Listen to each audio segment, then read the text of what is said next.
श्री मैं संजीव कुमार आज चरक संहिता के 14वें अंश को संक्षेप में प्रस्तुत करने का प्रयास कर रहा हूँ।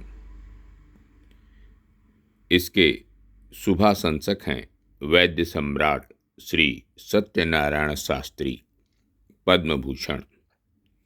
व्याख्याकार हैं पंडित काशीनाथ पांडे, डॉक्टर गोरखनाथ चतुर्वेदी।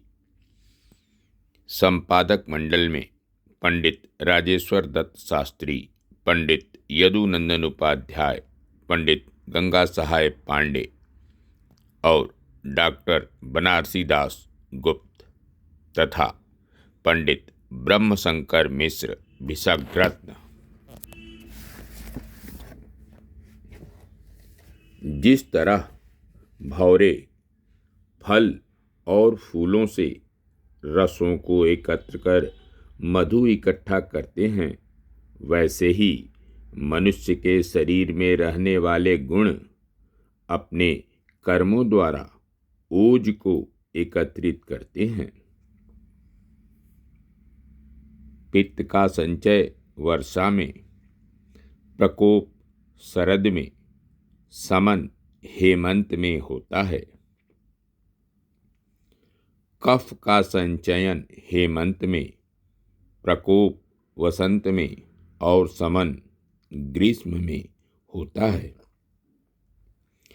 वायु का संचयन ग्रीष्म में, प्रकोप प्रवृत्त में और समन शरद ऋतु में होता है।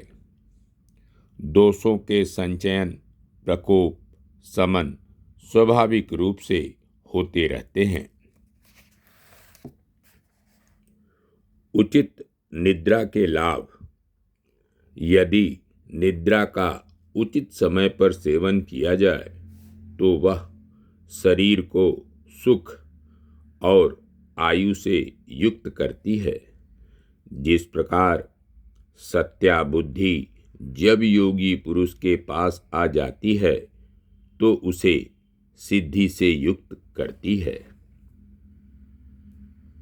वैरोधिक आहार की परिभाषा। जो कोई आहार द्रव्य या औषधि दोषों को अपने स्थान से उभार दे पर उसे शरीर से बाहर न निकाले, वे सभी आहार द्रव्य अहितकर होते हैं। हृदय विरुद्ध। जो आहार अपने मनोनुकूल न हो उसका सेवन करना हृदय विरुद्ध कहा जाता है। संक्षेप में जो रुचे सो पचे। संयोग विरुद्ध। जो अम्ल रस को दूध के साथ सेवन करते हैं उसे संयोग विरुद्ध कहते हैं। क्रम विरुद्ध। जो व्यक्ति मल मूत्र का बिना त्याग किए हुए और बिना भूख लगे अथवा अधिक भूख मालूम होने पर भोजन करता है उसे क्रम विरुद्ध कहते हैं। मदिरा अर्थात प्रसन्ना। मदिरा हिचकी, दमा, प्रतिस्याय, खांसी, मल की रुकावट, भोजन में अरुचि, वमन, आनाह और विबंध रोगों में हितकारी होती है और वातनाशक है। मधु से बनी हुई मदिरा। यह भोजन में रुचि उत्पन्न करने वाला अग्निदीपक, हृदय को बल देने वाला बलवर्धक, पित्त का अविरोधी, विबंध एवं कफजन्य विकारों को दूर करने वाला होता है। लघु और वायु को अल्प मात्रा में बढ़ाने वाला होता है। भैंस के दूध का गुण।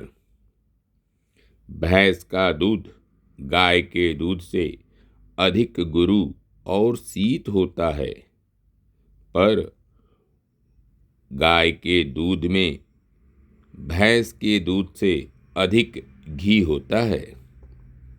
जिन व्यक्तियों को निद्रा न आती हो या अग्नि अधिक बढ़ गई हो, तो उन दोनों के लिए हितकारी है, अर्थात भैंस का दूध निद्राकारी और अग्निनाशक है।